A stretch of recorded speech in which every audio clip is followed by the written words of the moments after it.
All right, so content this week, and I don't know that this will take all 40 minutes, so we may have a little bit of time for Q&A for next, for the rest of the time. The content for this week is dedicated to talking about documents that are needed to get paid, essentially. And so there are documents on the buy side that you need to have access to, and there are documents on the sell side that you should have access to. When you open up a loop in .loop currently, in the future, it will be what? DocuSign. There will be a whole bunch of documents that you see.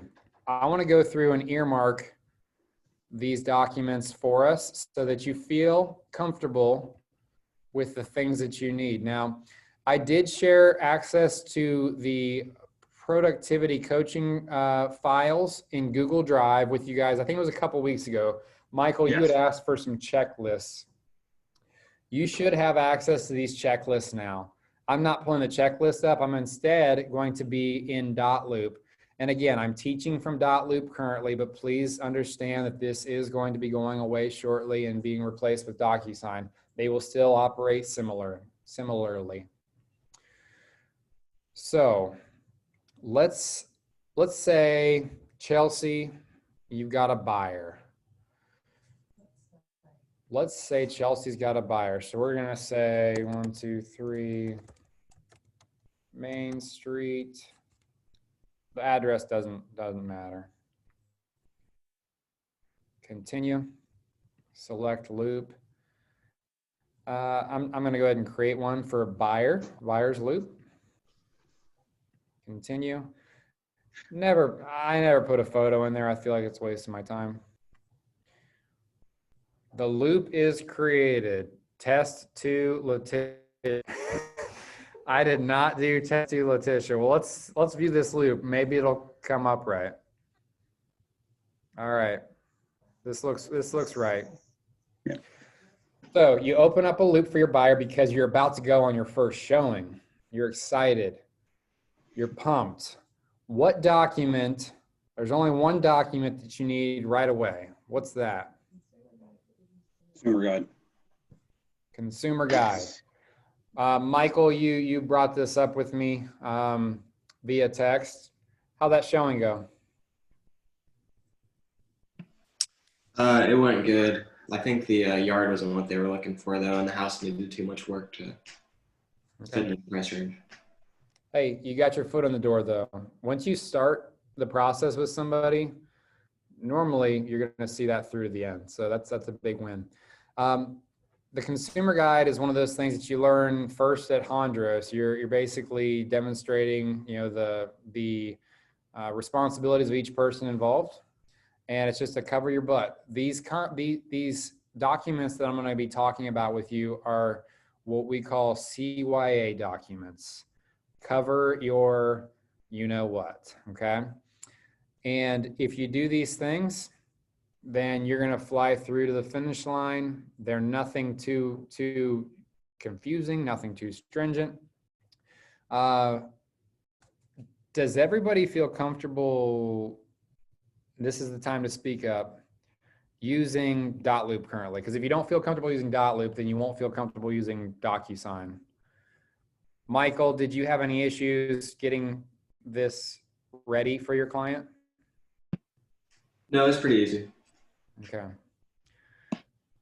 Chelsea, have you experimented yet? I have not gone. I've only gone into DocuSign. Okay. Not even gone into .loop. Cool. Okay, so number one is consumer guide. There are 3 other documents that every transaction needs that are foundational. I say foundational in that you can get these 4 documents signed whenever. Consumer guide is one of them. Dawn, what's another one?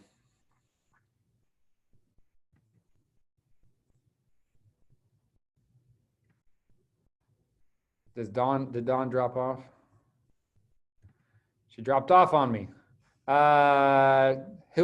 Somebody else name another document that must be filled out. MLS worksheet. Not on a buyer. Dana said MLS worksheet, and that is true on the other side. So remember that. Keep that in your back pocket for 5 minutes from now. What other document needs to be filled out? Anti-fraud. Anti-fraud. Right here. Anti-fraud. And why is that important? I'm going to open it up here. Has anybody seen this? Yes. Okay. Anti-fraud is super important right now because you are planting the seed in your buyers or sellers' minds that they should not give any credit card information, any bank account information out over the phone. Reason being, there's so much wire fraud going on out there. They should only get information from the title company, really. So if that ever happens, let Keller Williams know. So this is just a protector for your clients. This is us providing them with good value. I encourage our clients to actually read through these documents before they sign them. Some people just take your word for it once they trust you and they just sign away. But this is good. This is really good information because it ensures that your person is not going to be scammed. In my heart, I feel that if my guys get scammed out of $40,000, I played a role in that because I did not warn them well enough.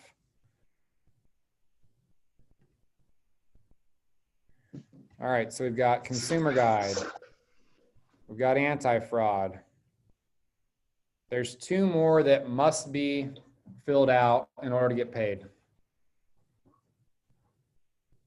Agency disclosure. What was that? AD.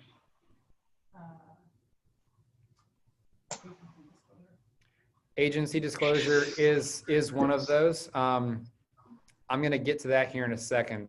It's not one of the four that I'm looking for, but it is one that we will need, and I'll get to it momentarily. Exclusive buyers representation agreement. You don't actually need the exclusive buyer's representation to get paid.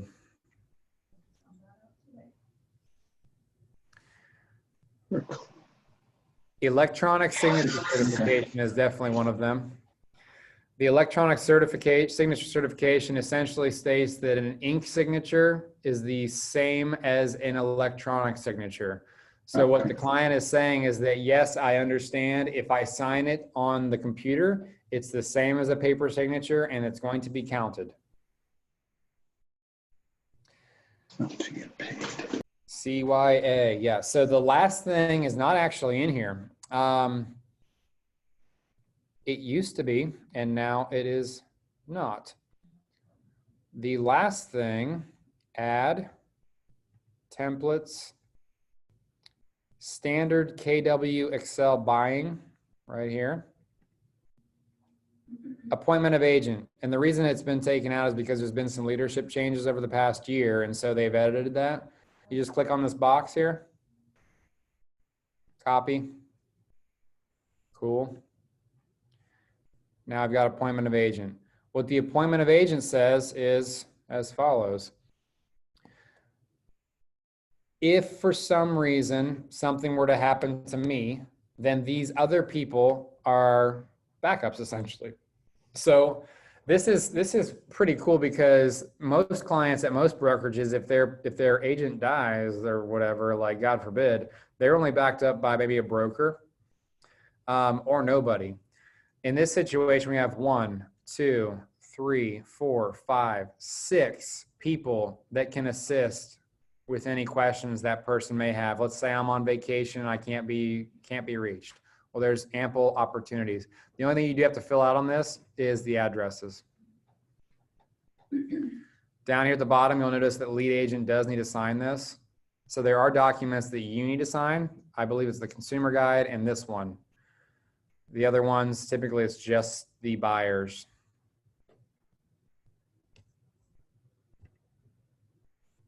Okay, so the 4 documents that we must have to get paid are these ones right here. Appointment of agent. If you haven't written this down, I encourage you to, because it took me about 3 or 4 transactions to start remembering which 4 they were. Consumer guide to agency, electronic signature certification, and anti-fraud. That's for a buyer. It's also for a seller. In a lot of situations, your buyer is also a seller. It's a buy-sell. The good news is you don't have to fill these things out twice. If I have another loop for the sell of their home, then I can literally just check these boxes, make a copy, and send it over to the other loop. Cool. Any questions about the 4 documents that you must have? The reason I started here is because I said they're foundational. You can get these signed at any point. You can't necessarily, Dana, to your point, get the agency disclosure signed before you get into contract. These things you can get signed prior to getting in contract. So if you've got somebody who's like keeps pulling the trigger on offers and stuff, but they're just not getting it, just go ahead and get ahead of the game and have these things signed. All right, other things that will so once you get into contract, you will need a minimum of 3 other documents signed. Dana, what's one of them? Agency disclosure, okay? So the agency disclosure must be signed. This one dictates who and names the parties, who will be representing who. There are 3 different options here. Please note. The first option is 2 agents in 2 different brokerages. This is the most usual one. So let's say it's me and then it's Tara from Coldwell Banker. Well, my name goes in here, hers goes in there. You fill this out accordingly. Now, if we're 2 agents from the same brokerage, so let's say that it's me and Dana on both sides, then we fill this out accordingly. Or if there's only one realtor involved, it's either a dual agent or one person will be unrepresented. So let's say a for sale by owner that doesn't want representation, we use this third portion here. It's not rocket science. Just take a step back and say, which category do I fall into? The majority of the time, it's going to be this first category. Question about appointment of agent. What if you forgot to do that? Can you? You guys can't, you might not be able to hear Dana. She said, she said, question on appointment of agent. What if you forgot to do that? And she's snorting, laughing right now. It's okay. Has your thing closed yet? No. Just go back and do it As long as now. it's done before closing. Yeah, you just need to do these documents prior to closing.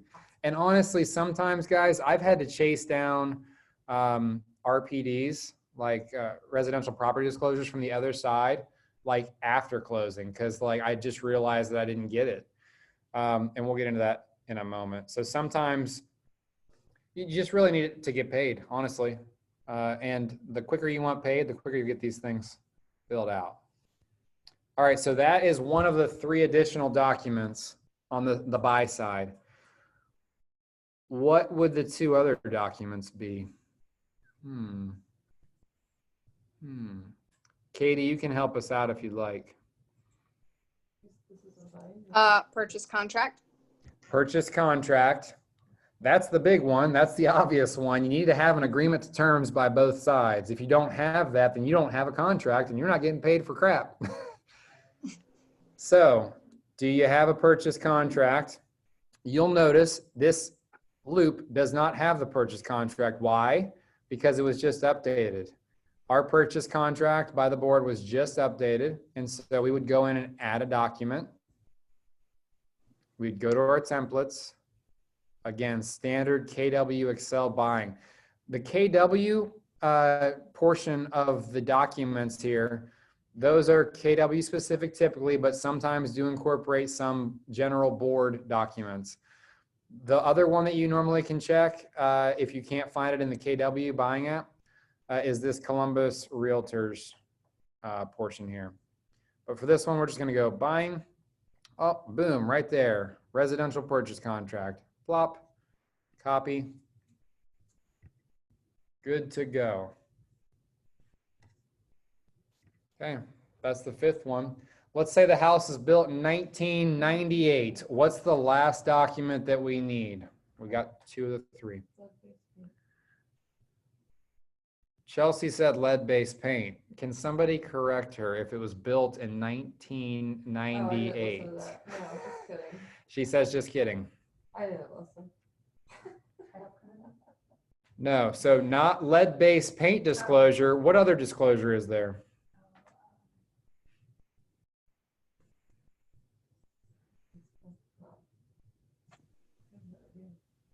Katie?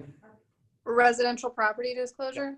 Yep, and Dana said at the same time, residential property disclosure. That is also also known as the RPD. The RPD will typically show up in the documents portion of the listing on the MLS. If you're having troubles locating the RPD when you're on the buy side, odds are what's typical is the agent did not upload that in the MLS. Don't be that agent. Just upload your RPD, okay? We differentiate ourselves from the rest of the riffraff by doing everything on the front side so we don't have to be reactive and work down in the future, okay? So the RPD, the property disclosure is, and if it's not in here, you're not gonna actually upload this, an RPD into this file because it should already be filled out by the sellers. Can y'all remember from Hondros what the RPD discloses? Water intrusion, Water intrusion. Yep. Foundation issues. Yep. A multitude of opportunities that you may not see with your naked eye. Things that you would, after just one tour of the home, you would never know if it wasn't a super rainy day, right? You wouldn't know that that roof leaks if it had been painted over. So these are defects with the home you're disclosing. And so that's why I say it should already be filled out by the seller. If you go to list a home, I encourage you a week beforehand to take a property disclosure either in paper or send it over via .loop or DocuSign so that you can get this information filled out by the seller because you've never lived there, most likely. You're not going to know the defects with the home, and you want it to be, you always convey this fact to your sellers. We want this to be done ethically. Don't pull any punches here. And you're not technically supposed to help them with wording. However, I typically hint at what an example of good wording might be if the problem has been fixed. So for instance, if they had a leaky roof, you say something to the effect of, a leak in the roof was discovered due to a nail pop in 2019, corrected the problem using Roof Doctor, no issues since. That would give a buyer pretty good peace of mind, right? Like, okay, well, they had an issue. Thanks for letting me know. And thanks for letting me know that it was diagnosed and no issues since. That's cool.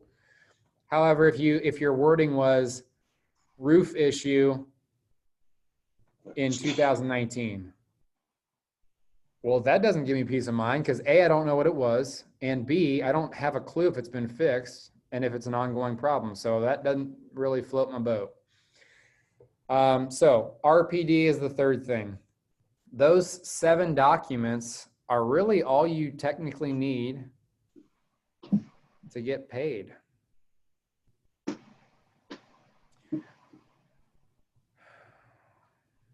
Let's go over to any questions on the buy side. There will be other documents that pop up. So for instance, you're going to have an inspection most likely done on the home.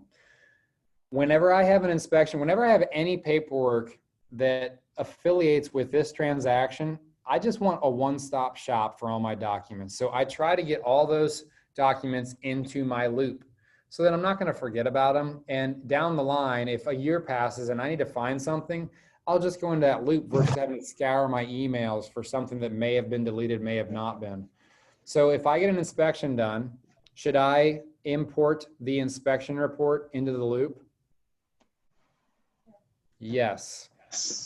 From that, I will formulate, most likely in a typical market, a remedy request.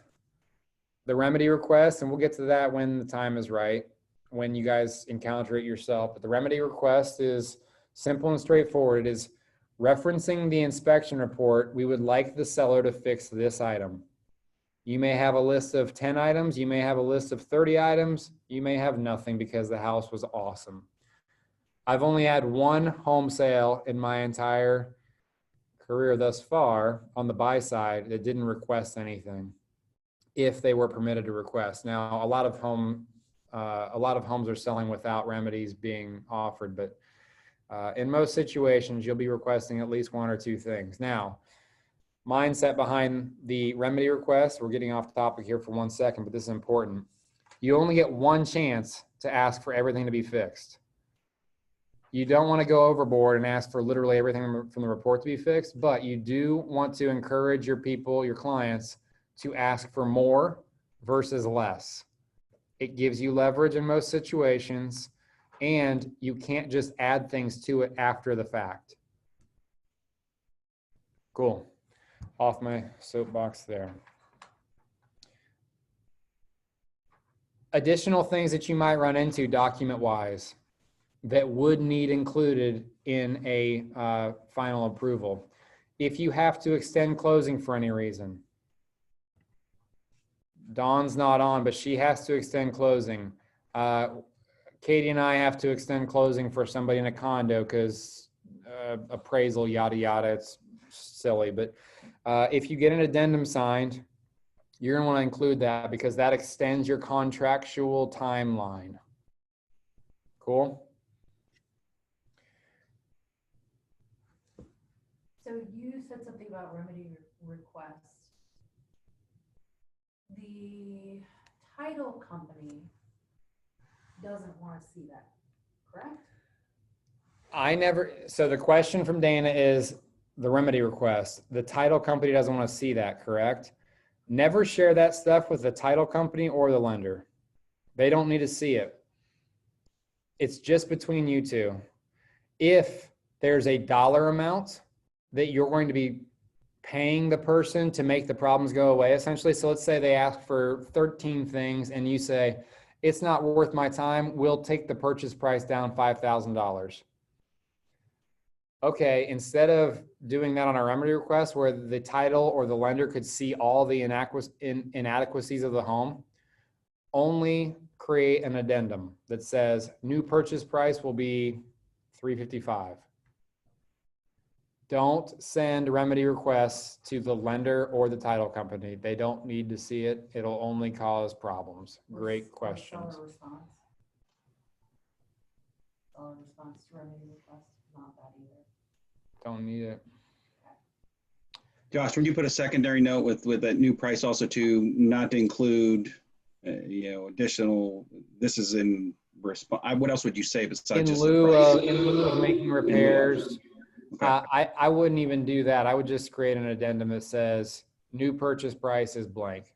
That's all Okay. that's all the lender and the title company really need at the end of the day. We don't want to cause any headaches for ourselves. Okay. All right. So we've gone through the buy side. On the sell side, there's really only two more documents. All right, well, test to Letitia. Let's get test to Letitia out of here. If ever I want to get rid of a loop, oops, sorry. I can archive it. An archive is simply basically like almost like deleting, only it's not permanently deleted. You can still find it in the future, but it should disappear off here soon. So let's add another loop. We'll do a seller's loop.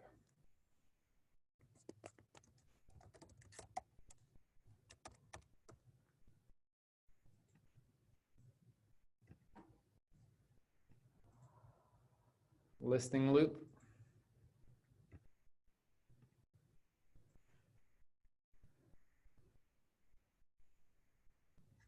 All right, we're in Worcester, Massachusetts. All right, so on the sell side, you'll see some additional documents pop up. These documents are there to notate like, hey, we should probably fill this out. And that's why you see RPD, residential property disclosure, and for any home built before what year? 1978, you see lead-based paint disclosure. Both these things, if the home was built before that year, you need to have filled out and uploaded into the MLS listing. If you get ready to do your first listing and you have questions on this because we've only covered it once, then just holler at me and I'll definitely guide you right. These things need to be filled out and signed and initialed by your seller. Okay. So let's refresh my mind. I forget already. What are the 4 documents that are the foundation of every loop? Consumer guide, anti-fraud, electronic certification, and for some reason, the appointment of agent is in the seller's loop. Boom. These are the 4 that you must have from a foundational standpoint. Now let's go back to the buy side. There were 3. We had RPD. We had agency disclosure. For some reason, that's not on here. And then we had purchase contract. Those 3 still hold true on the selling side. However, there are 2 more documents you will want to have in order to get paid on the sell side. Dana, you mentioned one of them earlier. No. MLS residential worksheet. Because you have to fill it out. This is one of those that I can't stand doing because it is so redundant. It is repeating everything that you're going to put into your MLS listing. It is tedious. It auto-populates all kinds of crap. It sucks. And you have to do it. So suck it up, Buttercup. Yeah. Dawn, I'm sure. Yes. Hold on a second. Sorry.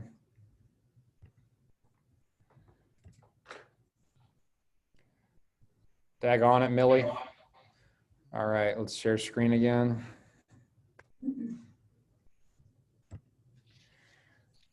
All right, so we've got the MLS worksheet.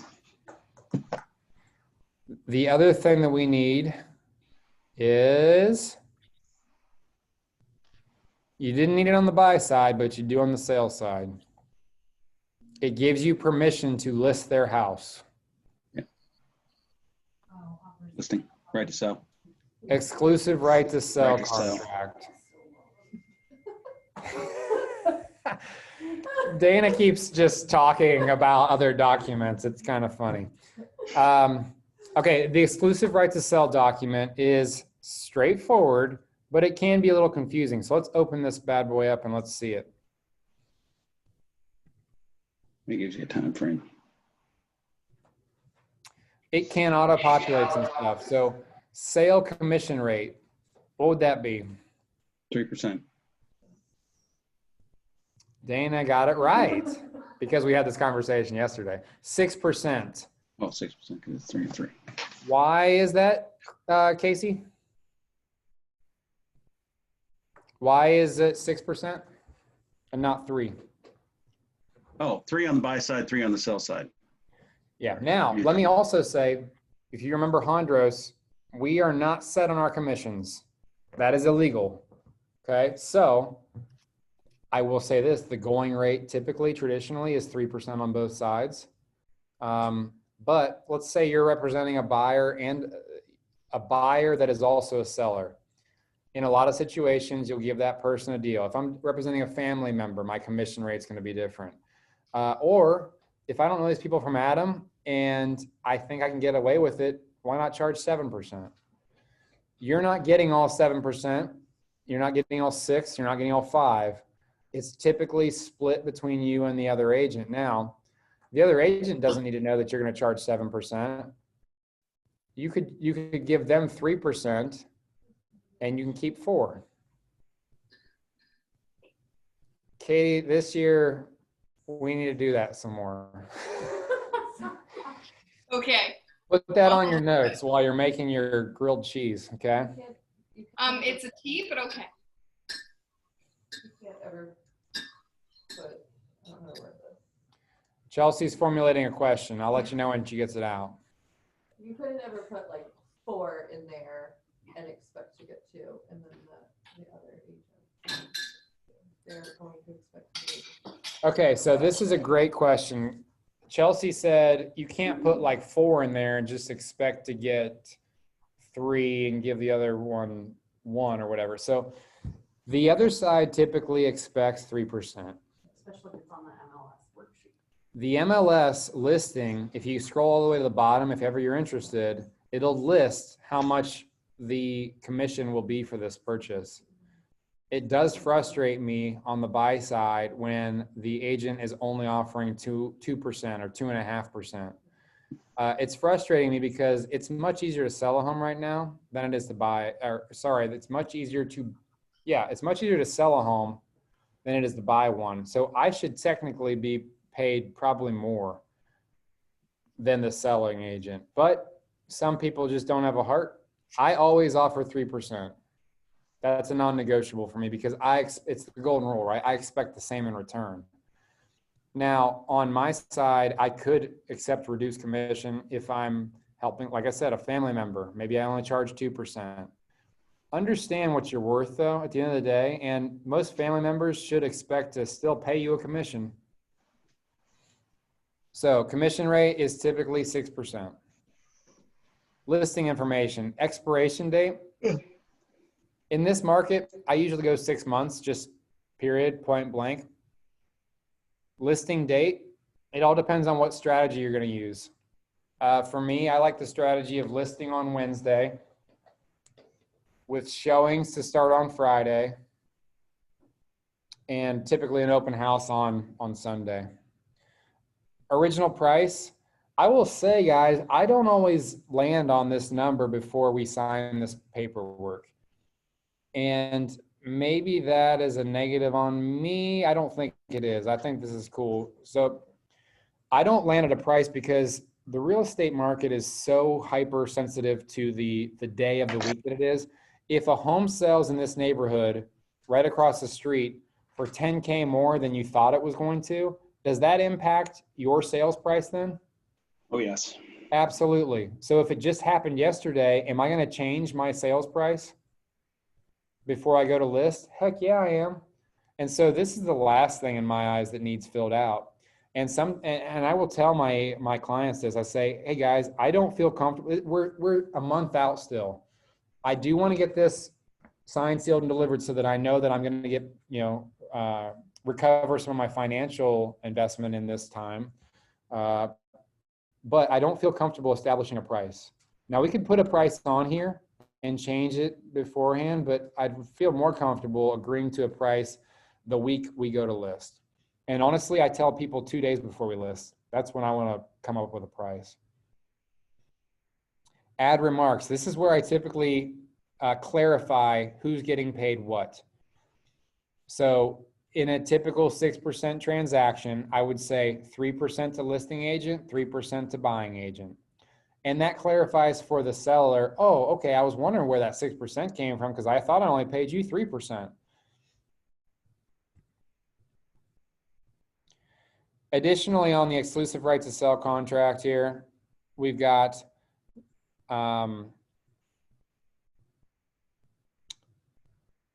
some dates here. So your exclusive right to sell starts on when and ends when. I say 6 months.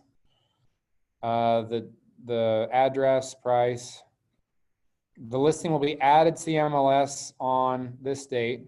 Showings will start this date. Realtors fees, that'll populate right there, 6%. I've never done a compensation as sub-agent, so that'd be a no. But you do compensate the buyer broker, right? Because we're paying them 3%, so yes. Going down the list here, we're gonna cooperate with other brokerages.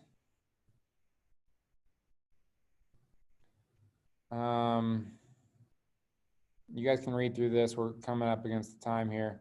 Use of a lockbox. I always try to use a lockbox. We want to give authorization to appraisers and all that stuff so that we don't have to go back to the house 3 times. Electronic surveillance. This is new as of about a year ago.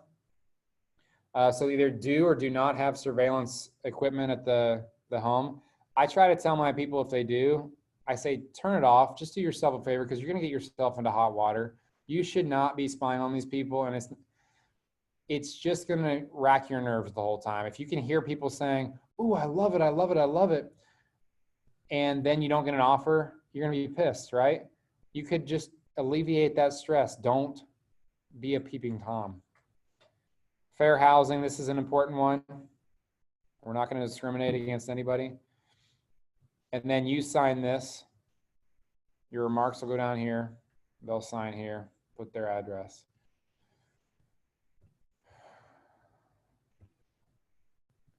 All right.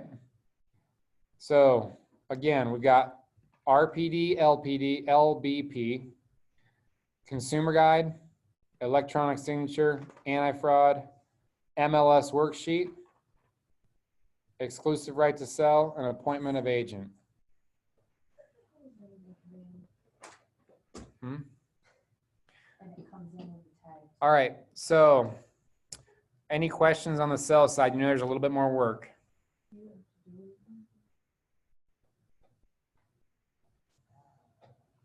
No more questions? That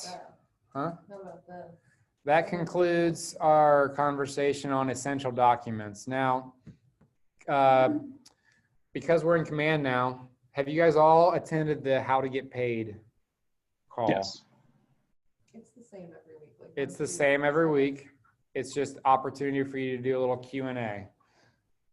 That's important. So Katie, can you tell us real quickly how you get these documents into command so we can get paid? Yes. So just like they're checked on Josh's screen, I literally just check them all. The thing that's frustrating to me is that it all will download in that order, no matter what order you check them in. Like the residential property disclosure will be first, and then it'll be the paint disclosure. So I find that annoying because I wish that they were in a good order, but they're not, but it's fine. I click them all and then I just download it. It'll come up. It usually comes up on my computer as like multiple documents. Is it true? So let me just walk this through. So you click on all these that you need once they're filled out and signed. And then you come up here to download. Mm-hmm. Is that correct? Yep. And so then it should download, and it usually comes up as like multiple documents is like what it says. And then depending on if you have multiple, like multiple things named multiple documents, it'll be like multiple documents 1, multiple documents 15 or whatever. So then you go into command.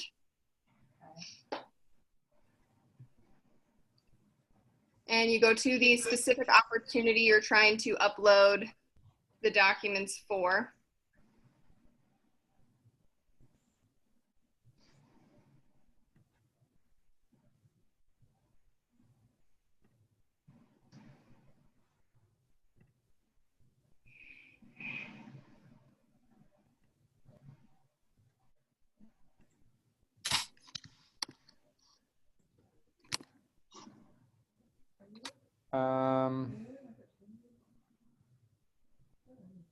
How do I?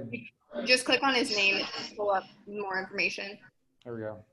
And then from there, you go to documents portion of it. And the thing that I made a mistake when I first started doing it was where it says listed, under contract, and closed. I was uploading the files to the complete listing under listed, but it always needs to be uploaded under contract portion. So you have to click on the under contract. Yep. And then you'll just click on add the file, and it should pop up with like a, obviously there's already some here, but it should pop up with like a thing that says like browse your computer. And so you browse your computer for that multiple document thing that you downloaded. And then from there, I usually go through before I submit them, and I just check and make sure that everything I uploaded looks right. So yeah, I just click on that and kind of just scroll through to make sure that everything looks like it's signed and like I didn't miss anything. So if you downloaded them in the listed, now what do you do? And then once it's all signed, you can just hit where it says submitted. It'll say submit to MC. Okay. So the question that Dana just asked was, what do you do if you submit it under listed? I believe So if that you- Tabitha is the one that has done the reviews, and the first time we did that, she fixed it for us, but let's, is that correct? Yeah, if you submit it under listed, you can just email Tabitha. You can, honestly, it doesn't really matter. You can just re-upload it under the under contract portion. But if you want to let Tabitha know that there might be 2 uploads for that, you also can just email her and say, hey, there's one under listed for this specific contract, but there's also one for under contract. I realize I messed it up. But as long as it's uploaded under contract, she just rejected the one that was under listed when we did that. Cool. All right, and then to actually get paid, you've already seen you've already been on the call for that. So we won't cover that. So this week, guys, thank you for the good call. Remember, every interaction that you have is a chance to establish a new relationship. So talk to the person behind the counter when you're checking out. Ask them how their day is going. Smile at them. Maybe the conversation will go towards real estate if you're aggressive like Chelsea was. Or maybe you just have a nice conversation and relax for a minute. Regardless, you're going to be thought of in a higher regard than the person who said, give me my coffee, I'm out. Next week, we will not have the call. I am still available for texts, calls, etc., emails. We will still be providing leads. If you're not consistently following up on your leads, you're not doing a good enough job. I did not go through the list today to get contacts, so I'll be reaching out individually to y'all via text message to see how many contacts you had last week. Don't lie. Appreciate y'all. Talk to you later.